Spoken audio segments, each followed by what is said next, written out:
अब भागो मत तुम। मैंने कहा था सवाल पूछो। कुछ बातों पे मुझे बहुत गुस्सा आता है, पूछा मत करो। नहीं, मैंने सुना था लखनऊ में एशिया का सबसे बड़ा खुला है। मैं कहा मैं देखने जाऊंगा क्या खुल गया मेरे लखनऊ में। ये जो लहर है बहुत घातक है, बचिएगा। ये संस्कृति के नाम पे सब करा जा रहा है। नमस्कार। सवाल ये है, संयोग से अगर आचार्य प्रशांत जी की शादी हो जाती तो फिर उनका आगे जीवन का चुनाव कैसा होता? नमस्कार आचार्य जी। सर, मेरा प्रश्न था ये कि मुझ में हीनता बहुत है। अधिकतर महिलाओं को देखती हूँ तो मुझे ये लगता है कि मैं कहीं ज़्यादा छोटी हूँ और वो सांवलापन है मेरे में, इसलिए मुझ में हीनता बहुत है।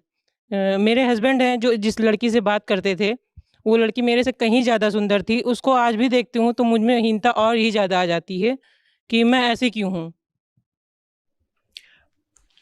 सवाल इसमें किसी लड़की का नहीं है, पति का नहीं है, सांवलेपन का नहीं है। सवाल इसमें उस अहंकार का है जो अपने आप को देह मानता है। क्या कर लेंगे इसमें पतिदेव? लड़कियां क्या कर लेंगी? आधी दुनिया गोरी है, क्या करें? है तो है वो। 1/3 दुनिया सांवली है, बल्कि काली है, क्या करें? है तो है। देह है जैसी है भाई, और जैसी भी किसी की भी देह होगी उससे बेहतर देह किसी पैमाने पर बेहतर। अब बेहतर है कि नहीं है वो भी कौन जाने, पर किसी पैमाने पर बेहतर देह किसी और की हो सकती है। उदाहरण के लिए, किसी को लंबाई पर नाज हो, उससे लंबा कोई ना कोई तो होगा। कोई अपने आप को बहुत फिट बताए, उससे ज्यादा फिट कोई निकल आएगा। जो भी अपने आप को देह से जोड़कर रखेगा वो परेशानी खड़ी कर रहा है अपने लिए। सर, मैंने आपकी कई वीडियोस देखा पर मुझ में हीनता जाती ही नहीं है। आप देह से अटकी हुई हैं।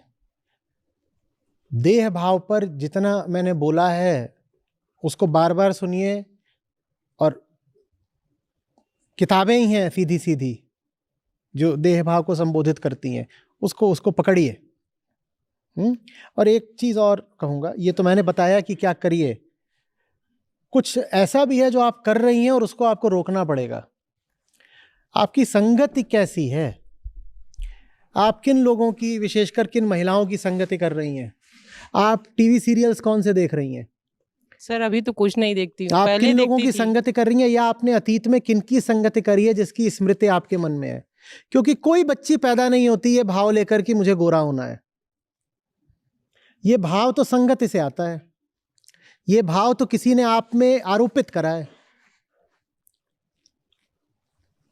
अफ्रीका की बच्चियां हैं, वो तो सब की सब सांवली काली ही पैदा होती हैं, उनको थोड़ी हीन भावना है। हाँ, आप जा करके उनको बोल दें कि तुम्हारा सांवला रंग बड़ी गड़बड़ बात है, तो वो भी परेशान हो जाएंगी। ये बात तो कोई आपसे बोलता है। कौन है आपके आसपास जो ये बात आपसे बोल रहा है, चाहे प्रत्यक्ष और चाहे परोक्ष, छुपे तरीके से? सर, कहीं भी जॉब के लिए जाती हूँ तो मना कर दिया जाता है। मत करिए ऐसी जगह पे जॉब। ये कौन सी जॉब है जहां आपको खाल दिखानी है अपनी कि काली है, लाल है, क्या है? ये जॉब कौन सी है? हम तो ये जानते हैं कि कोई भी ढंग का काम आपकी चेतना से संबंध रखता है। हम पशु थोड़े ही हैं कि खाल का काम करेंगे। कोई भी ढंग का काम होता है उसमें तो आपकी चेतना की मांग होती है भाई। कहीं पे आपको कोई निर्णय करना है, कोई गणना करनी है, किसी को पढ़ाना है, यही सब जॉब्स होती है ना। आप डॉक्टर हो या कुछ भी हो, इंजीनियर हो, आप कुछ भी, एक साधारण क्लर्क भी हो, उसमें आपकी खाल लगती है क्या? खाल लगती है, वहां आपकी चेतना लगती है। ये कौन सी जॉब्स हैं जहां आप अप्लाई कर रहे हो? आप गलत जगह अप्लाई कर रहे हो। अच्छा, वो नौकरी आपको मिली नहीं। ये सब नौकरियां तो फिर बड़ा गंदा शब्द है ऐसी नौकरियों के लिए जहां खाल देखी जाती है।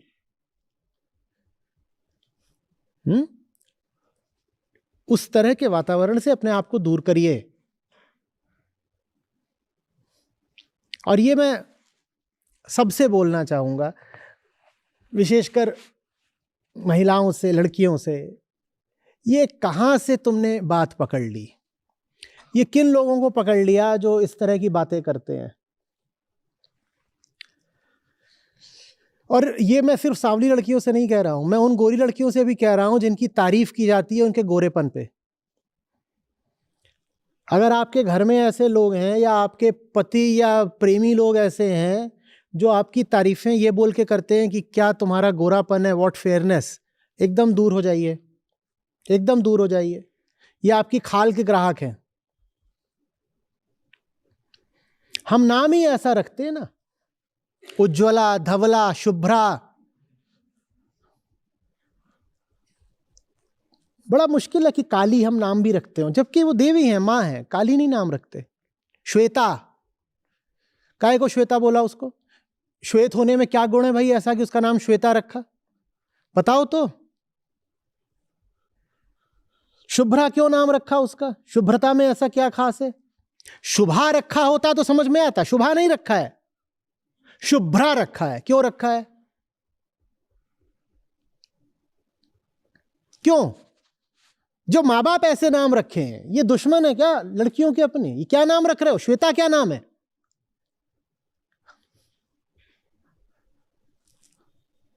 और फिर श्वेता में और गुलाबों में अंतर क्या है ये भी बता दो।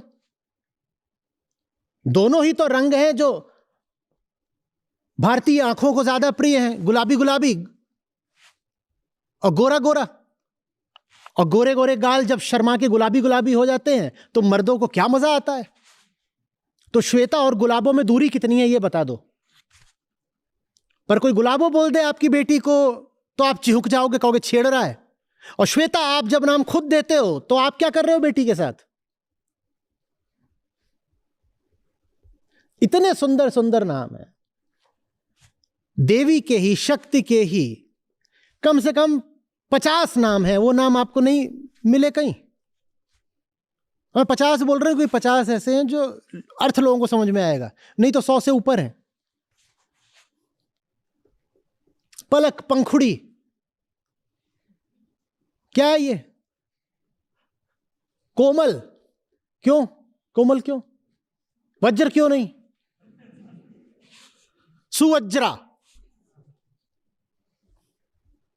संहारिणी, क्यों नहीं?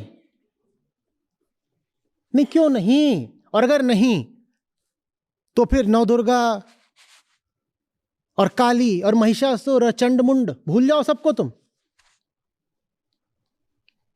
फिर बस कोमलांगिनी को लेकर बैठे रहो, वो क्या करेगी?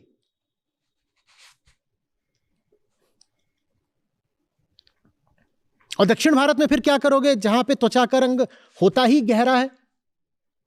क्या करोगे वहां भी? उनको भी जाकर के हीन भावना में डालोगे कि तुम लोग तो गोरे नहीं हो।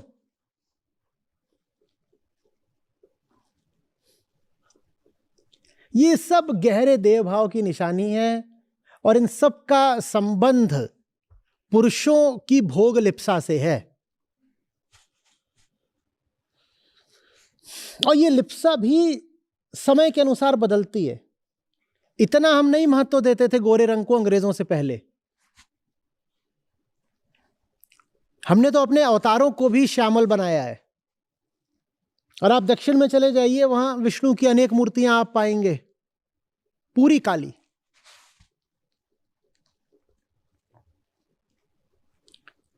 अंग्रेज आए और उनका गोरा रंग देख के हमें लगा बस गोरे ही रंग में पता नहीं कौन सा जादू है। तब से जो हम दीवाने हुए हैं गोरेपन के, मीठी नहीं रही दीवानगी। लेकिन मैं ये भी नहीं कह रहा हूं कि गोरे से उछल के आप काले पे आ जाओ। मैं कह रहा हूं गोरा हो कि काला हो, रंग तो रंग है और रंग खाल का है। तुम्हें देह भाव में इतना धसे क्यों रहना है कि रंगों पे मर रहे हो? मैं आपसे पूछूं, आप में से कितने लोग वेदांत संहिता में साथ हैं? कई लोग होंगे। मैं आपसे पूछूं, बताइए अष्टावक्र ऋषि की खाल का रंग क्या था? जवाब क्या होना चाहिए? जवाब होगा फर्क नहीं पड़ता। तो इसी तरह महिलाएं क्यों नहीं कहती कि खाल का रंग क्या, फर्क नहीं पड़ता? शरीर में अगर कुछ देखना भी है, तो फिटनेस देखूंगा ना। और मोटे हो जाओ तो और कोमल हो जाते हो, चर्बी बढ़ा लो तो पूरा शरीर ही कोमल कोमल हो जाता है, कतई तकिए जैसा। क्या करना है? 5 लोग सुलवाने अपने ऊपर?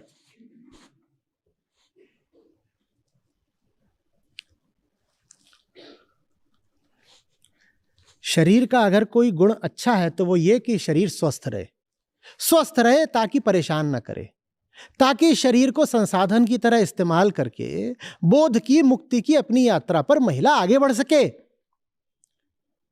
शरीर तो गाड़ी है, शरीर तो उपकरण है, उसका इस्तेमाल करना है जीवन में आगे बढ़ने के लिए। शरीर इसलिए थोड़ी है कि उसको मांझ रहे हो और उसको क्या गोमल गोमल और उसमें से प्रकाश फूट रहा है और उसको बोल रहे हो, वो खूब अपना घिस के आगे बोल रहे हो औरा है औरा।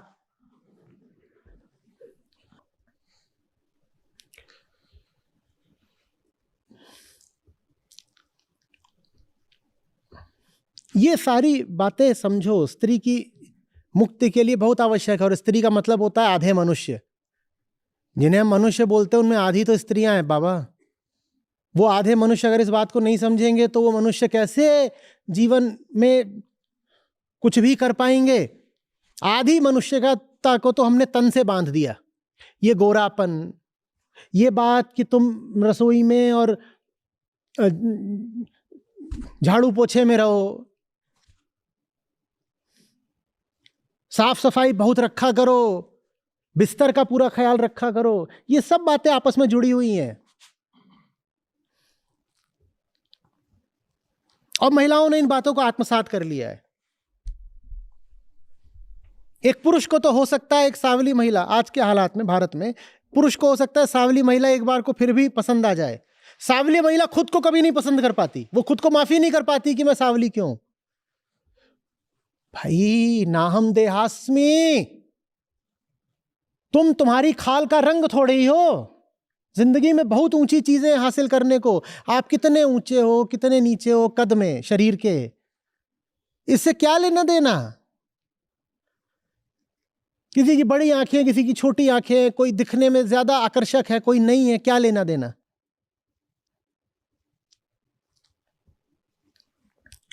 और ये सब बातें आपको दिख रहा होगा दहेज से भी जुड़ी हुई हैं। ये भी दिख रहा होगा महिलाएं जो काम नहीं करने जाती उससे भी जुड़ी हुई हैं। तमाम तरीकों से ये जो आधे मनुष्य अपना शोषण करवाते हैं दिख रहा होगा, उससे भी जुड़ी हुई हैं। सब बातें जुड़ी हैं कि नहीं जुड़ी हैं।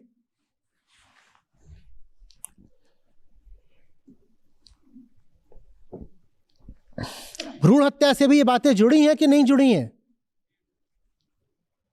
ये सब आपस में जुड़ी हुई बातें।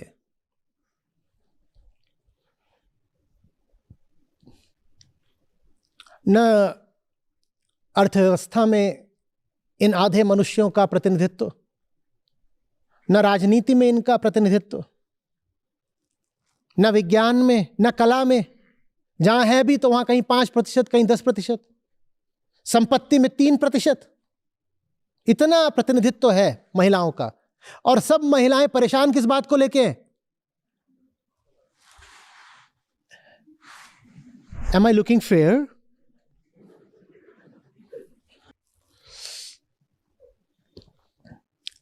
भाई तुम अपनी हालत देखो, तुम हर क्षेत्र में पीछे हो। एक ही जगह है जहां 100% बस महिलाएं पाई जाती हैं, प्रसूति गृह। वहां पुरुष नहीं पाए जाते।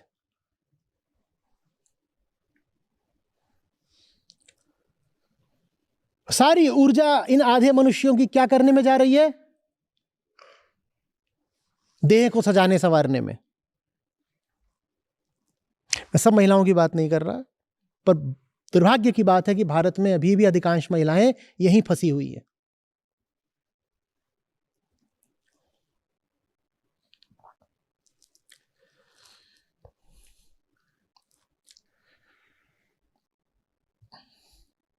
और बड़ा दुर्भाग्य उनका भी है जो संयोग से दिखने में आकर्षक है। उनको पुरुष जीने नहीं देते। मजाल है कि उस जिंदगी में कोई ढंग का काम कर पाए। वो जहां जाएं वहां पीछे पीछे भौरे आ जाते हैं। अब वो कर रही होगी किसी एंट्रेंस एग्जाम की तैयारी 10वीं 12वीं में, 5 आशिक उसके पीछे पड़ जाएंगे लफंगे। अब वो पढ़ के दिखा दे। उसके घर के आसपास डोल रहे हैं, फोन पे आ रहे हैं, जितने तरीके हो सकते हैं। झरोखे रोशनदान से कूद कूद के अंदर गिर रहे हैं। वो पढ़ के दिखा दे ना। वो भी बहक जाती है। क्यों? अपराध क्या है उसका? वो दिखने में सुंदर है, काया उसकी आकर्षक है। अब वो कुछ कर ले, अब वो क्या करेगी? कुछ नहीं करेगी, वो ट्रॉफी वाइफ बनेगी। ट्रॉफी वाइफ जानते हो ना? ये खूब चलता है भारत में भी और पश्चिम में भी। सुंदर लड़कियों को अमीर लड़के ब्याह लेते हैं और उनको एक ट्रॉफी की तरह इधर उधर प्रदर्शित करते हैं कि देखो मेरे पास पैसा है इसलिए मैं ये चीज खरीद के लाया हूं। और उन ट्रॉफी वाइफ्स का यही काम होता है, सज बज के रहना, एक्सेंट में फालतू बात करना, कुछ उन्हें और काम करने ही नहीं दिया जाता। उनका काम ही है ये, तुम फिट रहो, सेक्सी रहो, सज के रहो। आपके रोंगटे खड़े हो जाएंगे जान के कि बहुत सारी लड़कियां चाहती हैं ट्रॉफी वाइफ बनना। ये हमने क्या कर डाला आधे मनुष्यों के साथ।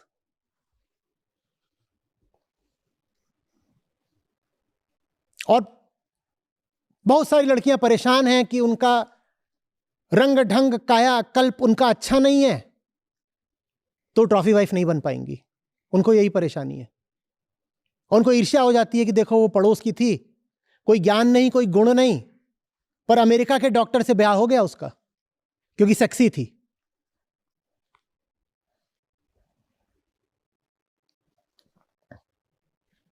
बड़ी ईर्ष्या की बात है, ईर्ष्या की बात है, राहत की बात है। वो नरक में गई है, आप अपने लिए वो नरक मत चुन लीजिएगा। देह नहीं है आप, चेतना है। अपने जीवन को, पूरी अपनी संभावना को पूरा विस्तार दीजिए भाई, माने बहन।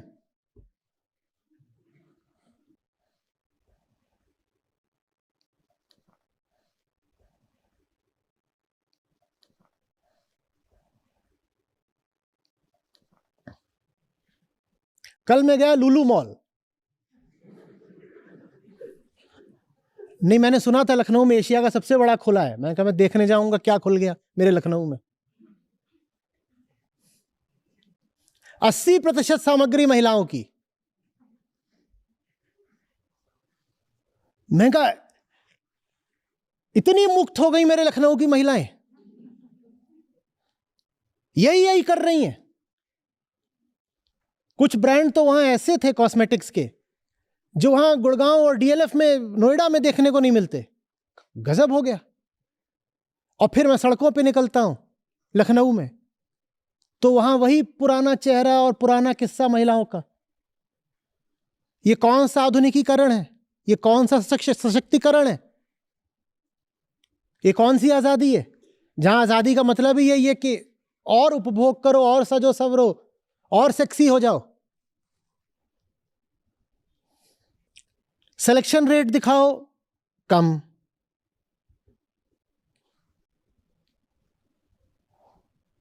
जो भी चीजें जिंदगी में पाने लायक हैं उनमें अपनी दर दिखाओ कम। मुझे मालूम है स्थितियां प्रतिकूल हैं, ये मत कहिएगा कि हम क्या करें, सिचुएशंस ही ऐसी रहती हैं। मुझे मालूम है प्रतिकूल है, स्थितियां प्रतिकूल हैं। हम क्यों अपने प्रतिकूल हुए जा रहे हैं? बाहर की स्थिति हमारे खिलाफ है, हम खुद भी अपने खिलाफ क्यों हुए जा रहे हैं?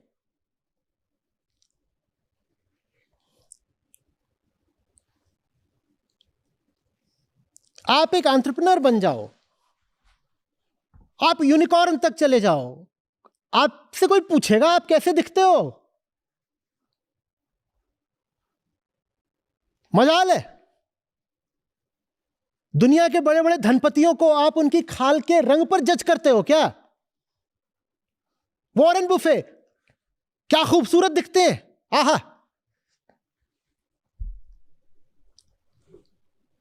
और अमेरिका में लाइन से जितने हुए थे, फोर्ड से लेकर रॉकफेलर तक, आपने इनकी सूरतें देखी हैं?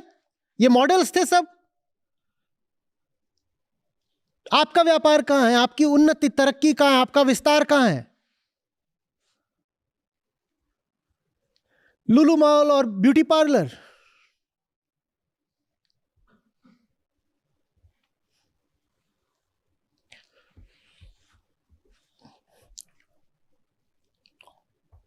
और राष्ट्र भी कैसे तरक्की करे अगर उसकी 50% आबादी सिर्फ कॉस्मेटिक्स वार्ड से मैटरनिटी वार्ड की यात्रा कर रही हो लगातार। क्या तरक्की करे राष्ट्र, बताओ? सारा क्रिएशन बस प्रोक्रिएशन में जा रहा है, सारी प्रोडक्टिविटी बस रिप्रोडक्टिविटी में जा रही है। आपके भीतर जो सृजन की ऊर्जा है वो खर्च कहां हो रही है? बच्चा जनने में और क्या करने में। कहने सबसे क्रिएटिव काम लाइफ में यही करा है, 2 बच्चे बड़े करे हैं, मैं मां हूं, ये मेरी जिंदगी की कुल उपलब्धि है, ये 2 बच्चे। और वो बच्चे कैसे निकले हैं वो आप भी जानते हो, हम भी जानते।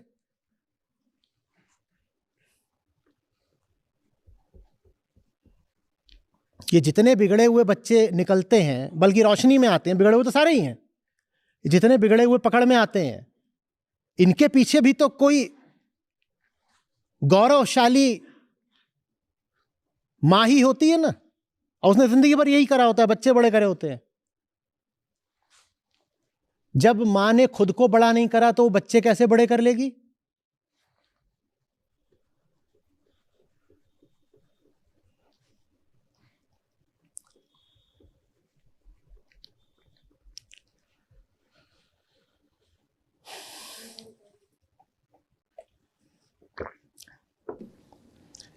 शादी हो रही होती है, आप भागो मत। अब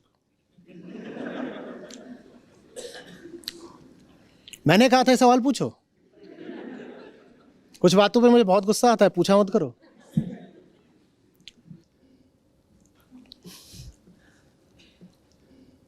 कई होते हैं ऐसे छोटे बच्चे बच्चियां, वो जा करके अनार में आग लगा देते हैं, और फिर वो ऐसे ऐसे ऐसे जब बढ़ने लगता है तो भगते हैं बहुत जोर से।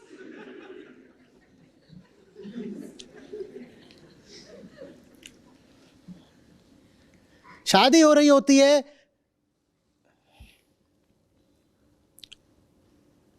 लड़की देख रही है कमाता कितना है, लड़का देख रहा है सेक्सी कितनी है और घरेलू कितनी है।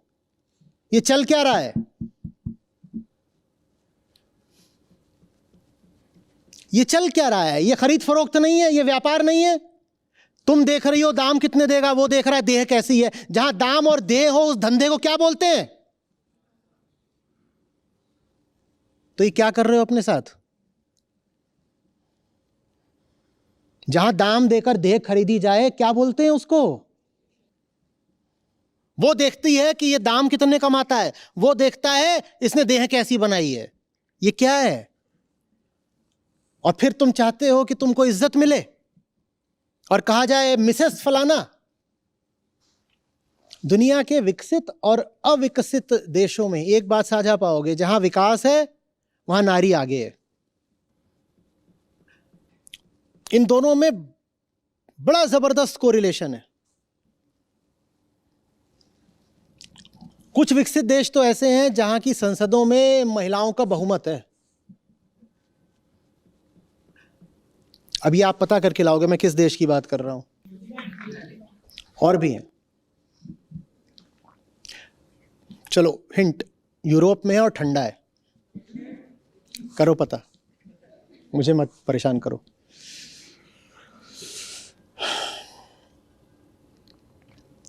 वहां संपत्ति में भी महिलाओं का हिस्सा ज्यादा है। वहां की यूनिवर्सिटीज भी दुनिया में सर्वश्रेष्ठ हैं। दुनिया भर के लोग वहां की यूनिवर्सिटीज में पढ़ने जा रहे हैं। और वहां महिलाएं बहुत आजाद हैं, बहुत आगे हैं, अपने निर्णय लेती हैं। हाँ, वहां भी तमाम तरह की बुराइयां हैं, वहां भी महिलाएं बहुत ऐसी मिलेंगी जो खाल से आसक्त हैं। लेकिन फिर भी वहां बहुत ऐसी महिलाएं हैं जो खाल वाल की चिंता छोड़ के अपनी जिंदगी पर, चेतना पर और काम पर ध्यान देती हैं।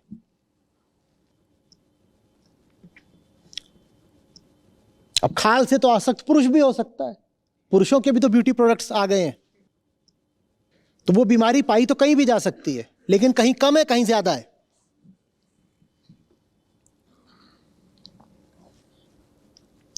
और दुनिया के जितने अविकसित देश हैं वहां जाकर देखो तो एक बात साझी मिलेगी, वहां महिला घर में बंद है और कई बार तो पर्दे के पीछे, बुर्के के पीछे बंद है। यह दुनिया के हर पिछड़े हुए मुल्क की निशानी है। जहां महिला को बंद किया गया है वो पूरा राष्ट्र पीछे हो गया है।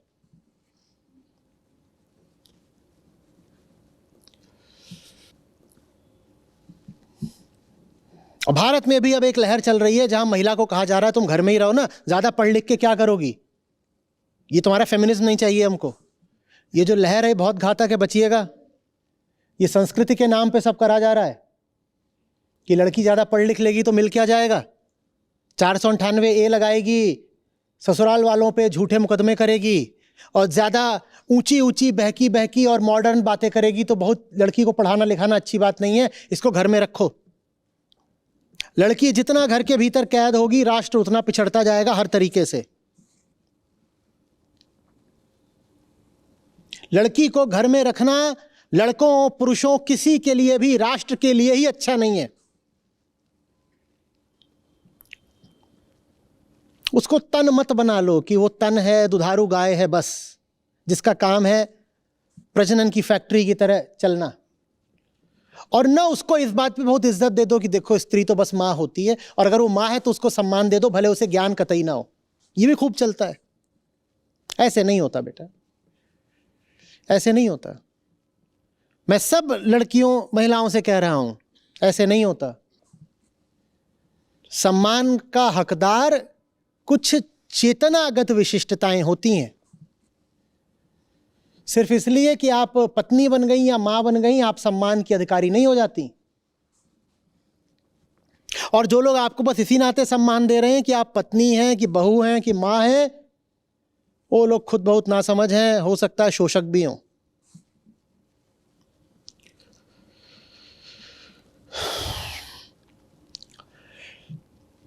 इन्हीं सब कामों के चलते जो बेचारी लड़कियां थोड़ा सा पंख फैला के बाहर निकलती हैं, उनको बड़ी समस्या हो जाती है। उनको ये हमारे समाज के लोग, ये गृहस्थ लोग, ये पुराने लोग किराए पे मकान नहीं देना चाहते। उनके घरों में जो हाउसवाइफ्स बैठी होती हैं, उन हाउसवाइफ्स को बड़ी इज्जत मिल जाती है, और कोई लड़की नया नया बाहर काम करने निकली है उसको इज्जत नहीं देते। और कोई अगर लड़की नई नई निकलेगी बाहर काम करने, अपनी ज़िंदगी बनाने, कैरियर बनाने, तो शुरू में ही तो बहुत तनख्वाह नहीं पा जाएगी, पर वो घर में देखती है कि उसकी घर की महिलाएं हैं जो कुछ नहीं करती और फिर भी नोटों में खेलती हैं, लाखों में खेलती हैं। और ये जो बाहर निकली है कहती है मैं अपने दम पे मेहनत करूं, मैं दिन रात जूझूं, फिर भी मुझे रहने को कोई घर नहीं देता और मेरे पास पैसे भी इतने कम हैं, और ऊपर से घर से बाहर निकलो तो ये कुत्ते सियार नोचने को कूदते हैं। तो मैं जीऊं तो जीऊं कैसे? समाज इन लड़कियों पे दबाव बनाता है कि हम तुझे घर नहीं देंगे, अगर तुझे घर चाहिए तो पति के घर जा। ये जो लड़कियों को घर नहीं दिया जाता, समझो इसके पीछे क्या कूटनीति है। हम तुझे घर देंगे ही नहीं, घर चाहिए ना तुझे तो पति का घर जा, शादी कर। और शादी भी अगर प्रेम और समझदारी से हुई हो तो कोई बात है। शादी भी क्या, वही शादी ना, दाम और देह, उसमें दहेज और जोड़ दो। हम हिंदुस्तानियों की हालत इतनी खराब है, हमें स्त्री की जगह मनुष्य देखने को मिल जाए तो हम बिलबिला जाते हैं। हिंदुस्तानी कहीं बाहर चला जाए किसी वजह से, पर्यटन पे जाते हैं, बड़ी आफत हो जाती है। वहाँ औरतें कम है, इंसान ज़्यादा हैं। भारत में औरत इंसान नहीं बची, वो औरत है बस। भारत में हमने उसको पूरा महिला ही बना दिया, उसको मनुष्य रहने नहीं दिया। बाहर जाओ तो जो महिला है वो मनुष्य ज़्यादा है। वो बात करने आती है तो हिंदुस्तानी पुरुष खास तौर पे एकदम बिलबिला जाता है, कहता है ये तो इंसान की तरह बात कर रही है, हाय राम लजावत नहीं, ये तो हाथ आगे बढ़ावत रही कि हाथ मिलाई। तनिको लाज नहीं आवे का, काहे तनिको लाज आवे हो का, काहे? इंसान का हाथ है या हर जगह तुम्हें बस यौनांगी दिखाई देते हैं? इंसान का हाथ है, हाथ बढ़ाया तो हाथ मिला लो भाई। परेशान हो जाते हैं। फ्लाइट में बैठते एयर होस्टेस हो जाती है, पुरुषों की हालत देखो एयर होस्टेस के सामने। जब वो आएगी तो ऐसे नजरें चुराएंगे जैसे प्रेमिका खड़ी हो गई हो, और जब वो पीछे चली जाएगी तो पीछे से उसका पिछवाड़ा घूरेंगे। सामने खड़ी थी तो मुंह इधर कर लिया, जब चली गई तो पीछे से ऐसे।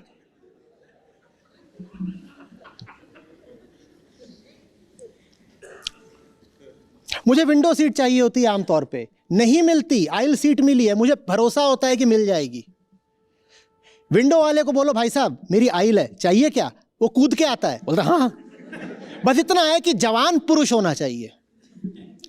जवान पुरुष को विंडो सीट मिली हो, तुरंत उससे बात करो, वो दे देगा। उसे आइल चाहिए, वहीं से उसको बढ़िया।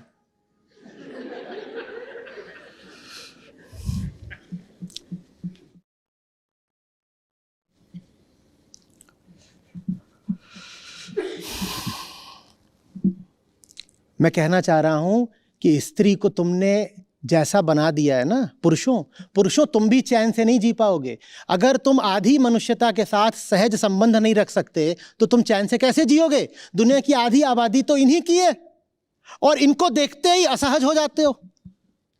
कभी यौन उत्तेजना छा जाती है, कभी कपकपा जाते हो, कभी कुछ हो जाता है, कभी वो आकर्षक नहीं लगी तो इधर उधर करने लगते हो। सहज तो नहीं रह पाते ना। पुरुष अगर स्त्री के साथ मित्रता नहीं कर सकता तो माने दुनिया की आधी आबादी बाकी आधी आबादी के साथ मित्रवत नहीं जी सकती। तो इन दोनों लिंगों में फिर संघर्ष चलेगा जो घर घर चलता है। भारतीय पुरुष भारतीय महिला के साथ सहज कहां हो पाता? किसी महिला, भारतीय महिला के साथ तो फिर भी थोड़ा बहुत हो जाए। बाहरी महिला दिख गई, गोवा चले जाओ, बाहरी महिला भी ना दिखे, वहां हम लखनऊ वाले अलग ही नजर आते हैं बीचेस पे। पहली बात तो बीच पे भी चिकन का कुर्ता पहन के,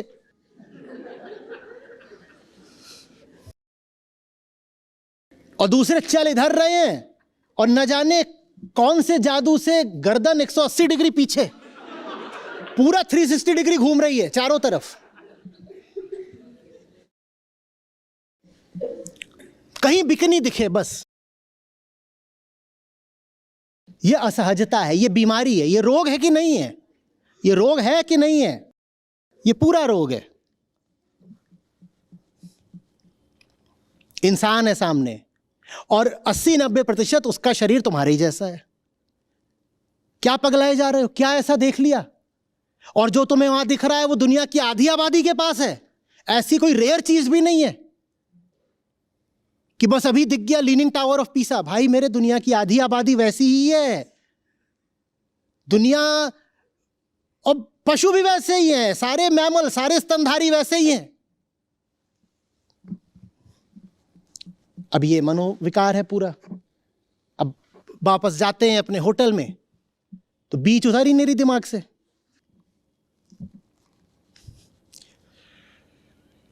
जिसको तुम गुलाम बनाओगे तुम उसके गुलाम बन जाओगे। जाका गला तुम काटे हो सो फिर काट तुम्हार। तुम्हें आजादी चाहिए तो देखो कि तुमने अपने आसपास बंधक किसको बना रखा है। तुम्हें आजादी चाहिए, सबको आजाद कर दो, तुम भी आजाद हो जाओगे। जिनको लगता हो जिंदगी में बंधन बहुत हैं, वो ये देखें कि उन्होंने किसको बंधक बना रखा है। तुमने जिसको बांध के रखा है ना, उसी ने तुमको बांध के रखा है। क्यों परस्पर शत्रु बने जा रहे हो एक दूसरे के?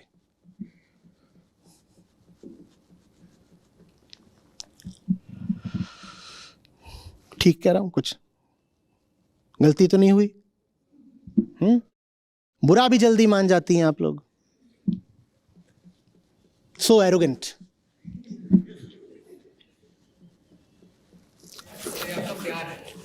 अरे प्यार तो ठीक है।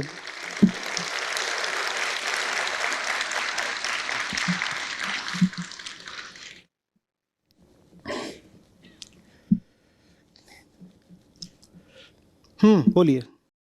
नमस्कार।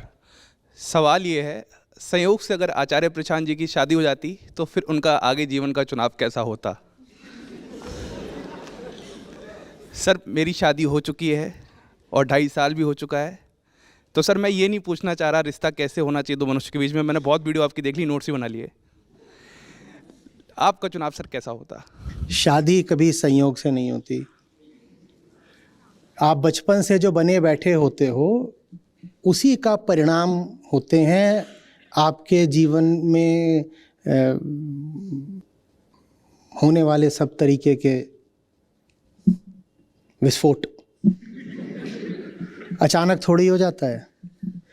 संयोग से शादी हो कैसे जाती है हमारी? एक ही तरीके से हो सकती थी कि बेहोश होश करके स्ट्रेचर पे डाल करके आग के चक्कर लगवा देते और कह देते कि हो गई। कुछ भी यूं ही थोड़ी हो जाता है। हमारा रियूनियन होने जा रहा है। 99 में आईआईटी से निकले थे, इस साल होने जा रहा है 25 साल वाला। तो जो ईयर बुक थी 99 की, उसकी सॉफ्ट कॉपी अभी ग्रुप में सर्कुलेट हो रही है। तो उसमें सबसे पूछा गया था, पूरे बैच का परिचय था और हर एक से पूछा गया था मैरिज प्लान्स। वो हमने जब भरा था हम 21 साल के थे, उसी समय पे लोगों ने लिख रखा था। कोई बोल रहा था आफ्टर 28, कोई बोल रहा था आफ्टर 26, कोई बोल रहा था ऑलरेडी हैव अ गर्लफ्रेंड। ये संयोग नहीं होते, आप बहुत पहले से तैयार बैठे होते हो बाबा।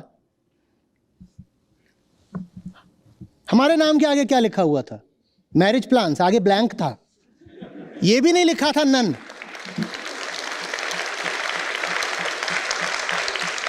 नन भी लिख दिया तो कुछ हो जाएगा, शून्य, कुछ भी नहीं। ये 21 साल में लिखा था। ऐसे कैसे हो जाएगा कि संयोग से हो जाएगा कुछ भी? हाँ, अपने आप को बचाने के लिए हम अपनी करतूतों को संयोग का नाम दे देते हैं। किया आपने खुद होता है, और फिर जब उल्टा पड़ गया हो तो कह देते हो हम क्या करें, दुर्घटना हो गई। दुर्घटना क्या हो गई? कोई नशे में फिसल गया तो ये दुर्घटना थी। बचपन से आप नशा करके घूम रहे हो, फिर उसका अंजाम होता है जो जीवन में तरह तरह के आप फिर चीजें आप भुगतते हो। अब ऐसे पूछो, अगर संयोग से आचार्य प्रशांत के 5 बच्चे होते तो ऐसे कैसे हो जाते संयोग से? नहीं, ये क्या तरीका है? संयोग से बच्चे कैसे, बताओ। सर आपका एक सवाल था, अगर प्रशांत से आचार्य प्रशांत जी मिले होते तो मुझे लगा कि मेरे जीवन में इस समय चुनाव चल रहा है, एक तरफ ऊंचाई की तरफ बढ़ने की तरफ और एक तरफ शादी हो चुकी है। शादी हो चुकी है तो कुछ ठप्पा थोड़ी लग गया है ना आपके ना उनके सर पे। इंसान की तरह एक दूसरे के साथ रह लो। बिल्कुल सर, मित्रता। हाँ बिल्कुल। एक घर में 2 लोग रह रहे हैं, इंसान की तरह रह रहे हैं, अच्छी बात है। एक कमरा तुम्हारा, एक कमरा हमारा, तुम भी चैन से जियो, हम भी चैन से जिए। बिल्कुल सर। समस्या क्या है इसमें? 2 BHK तो होगा। बिल्कुल सर। तो एक उनको दीजिए, खुद को दीजिए, और साथ में प्यार मोहब्बत से रहिए, मित्रता से। जो बंधे बंधाए रोल्स हैं उन पर चलना जरूरी थोड़ी ही है कि वो बीवी है तो उसको ऐसा ऐसा करना होगा, मैं शौहर हूं तो मैं ऐसा ऐसा करूंगा। नहीं, तुम भी इंसान हो, हम भी इंसान है। एक इंसान जैसे दूसरे इंसान के साथ रह सकता है वैसे रह लेंगे, बस हो गया, इतना आसान। और ये सब शादीशुदा लोगों को सलाह है, एक दूसरे के साथ इंसान की तरह रहो। उसको बीवी की तरह मत देखो, इंसान की तरह देखो। उसको पति की तरह नहीं, इंसान की तरह देखो। उसके बाद विवाह भी बहुत अच्छा चलेगा। जी सर, धन्यवाद सर।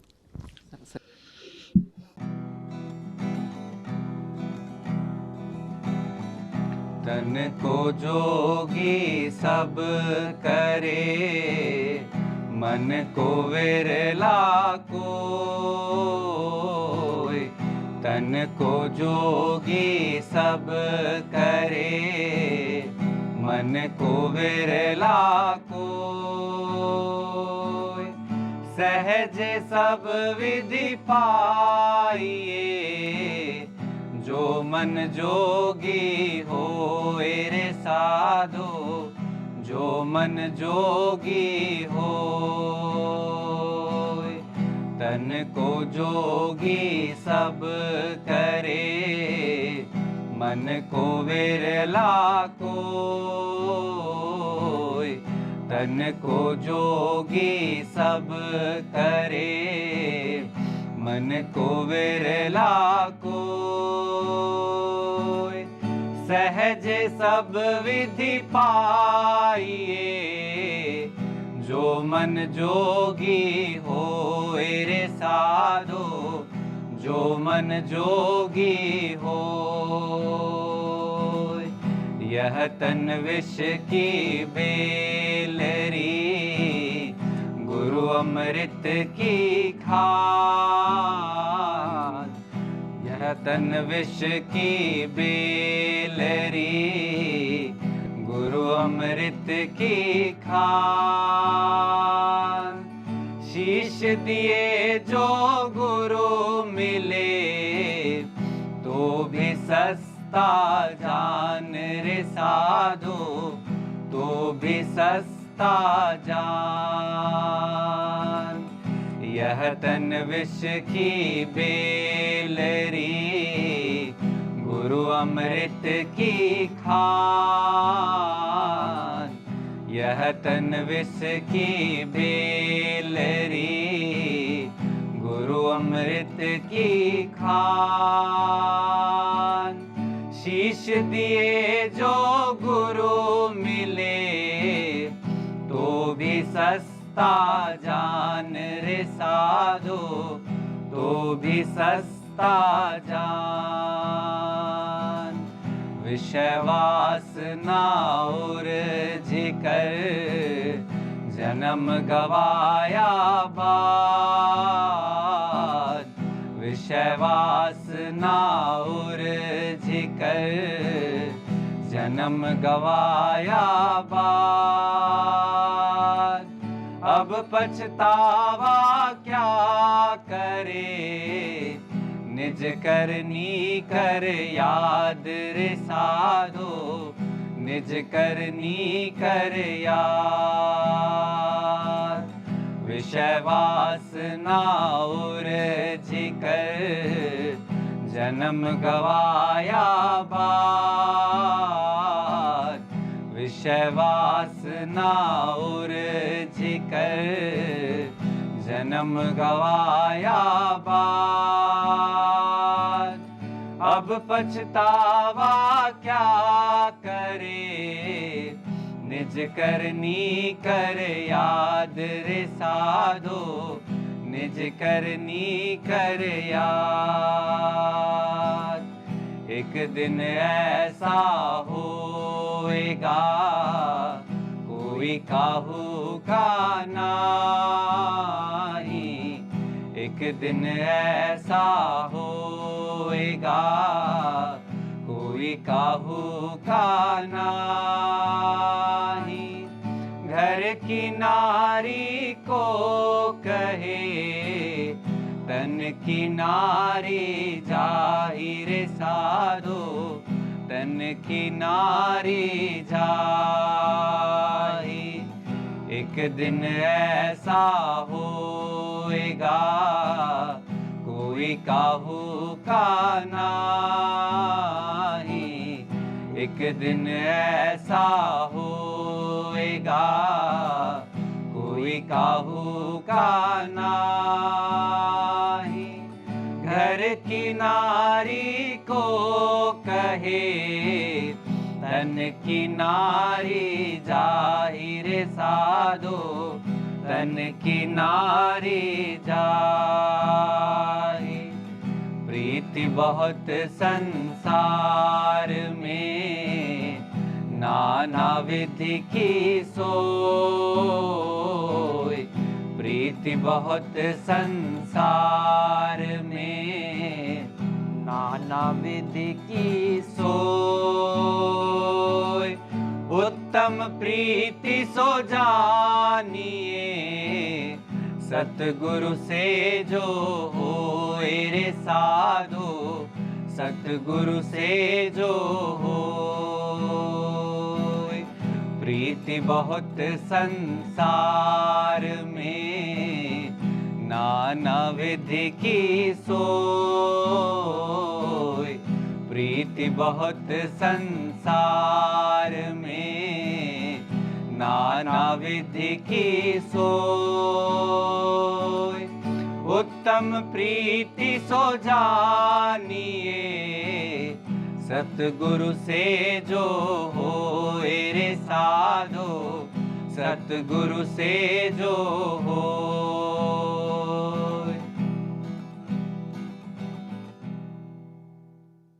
नमस्कार, मेरा नाम तरुण ठोलिया है और मैं आचार्य जी को पिछले 2.5 साल से सुन रहा हूँ। मतलब जब आचार्य जी सुनने से पहले जब भी ये शादी के इवेंट्स होते थे या तो फिर कुछ भी ऐसे कुछ और भी इवेंट्स हो गए, मनोरंजन के कोई इवेंट हो गए, कहीं कोई मूवी देखने चले गए या फिर कहीं कोई पार्टी अटेंड कर ली, तो उन सब में एक उस टाइम पर तो लगता था कि चलो सही है, बढ़िया है, और फिर बाद में एक खालीपन सा लगता था। तो खालीपन कभी समझ में नहीं आता था कि ये है क्या, कि इतना खर्चा किया है तो फिर भी वो इतनी फुलफिलमेंट क्यों नहीं है। तो उसके बाद में आचार्य जी के साथ में पूरा जुड़ने लगा और फिर गीता सत्रों से जुड़ा, तब पता लगा कि अरे कि ये सब खालीपन और के भरने के लिए कितनी चीजें जोड़ते जा रहे हैं, पर वो खालीपन का अर्थ ही कुछ अलग है। वो खालीपन फिर मुझे समझ में आया, और उस खालीपन को अब समझ रहा हूँ कि अहम, आत्मा और प्रकृति के रूप में इन कि कितने ये जो विशाल जो मतलब एक डाउट बन गया था, उसको कैसे एक छोटे से सूत्र में बांध कर समझा दिया है। तो ये एक बहुत अचंभा लगा मुझे, ये इतना जो सरल बात है, ये हम पहले क्यों नहीं समझे। और पर उसके बाद में परिणाम भी पता लगे हैं कि है ना, मतलब क्यों नहीं समझे, क्योंकि अंधविश्वास ज्यादा बढ़ गया है। तो अंधविश्वास ज्यादा बढ़ने के कारण ये सारी बातें विकृत हो गई। मोटी माया सब तजे, जीवित जी न जा, पीर पैगंबर औलिया, जीनी सबको खाए रे साधो, जीनी सबको खाए।